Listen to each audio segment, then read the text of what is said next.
కూర్మ జయంతి రెండవ భాగం. అమృతం తెచ్చిన ధన్వంతరి. చివరకు ధన్వంతరి అమృత కలశాన్ని చేతబట్టుకొని బయటకు వచ్చారు.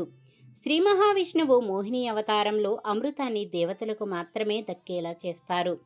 కూర్మ జయంతి రోజు ఎలాంటి నియమాలు పాటించాలి అంటే, కూర్మ జయంతి రోజున విష్ణు భక్తులు ఉపవాసం ఉంటారు. అలాగే ఆ రోజు రాత్రంతా నిద్రపోకుండా విష్ణు సహస్రనామ పారాయణం చేస్తూ నారాయణ భజనలు కీర్తనలు చేస్తూ జాగారం చేస్తారు. శ్రీ మహావిష్ణువును భక్తితో శ్రద్ధలతో పూజిస్తారు. కూర్మ జయంతి వ్రతం నియమ నిష్టలతో చేసిన వారికి జీవితంలో ఆటంకాలు తొలగిపోతాయి. శ్రీ మహావిష్ణువు ఆశీర్వాదంతో సకల విజయాలు శ్రేయస్సు కలుగుతాయి.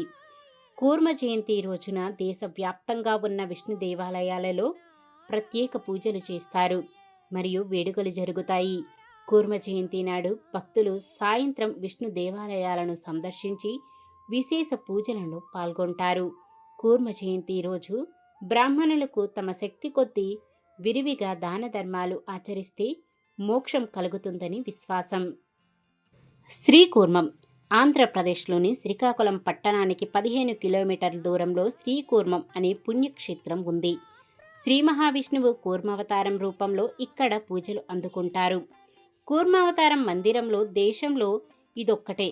కూర్మ జయంతి రోజు ఈ ఆలయానికి దేశ విదేశాల నుంచి భక్తులు పెద్ద సంఖ్యలో వస్తారు.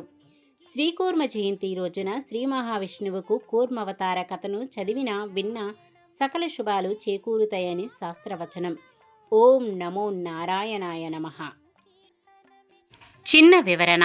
విష్ణుమూర్తి అనేక అవతారాలను ఈ సాగర మదనములోనే అవతరించడం జరిగింది. ఇది ఒక్కరోజుతో కాలేదు.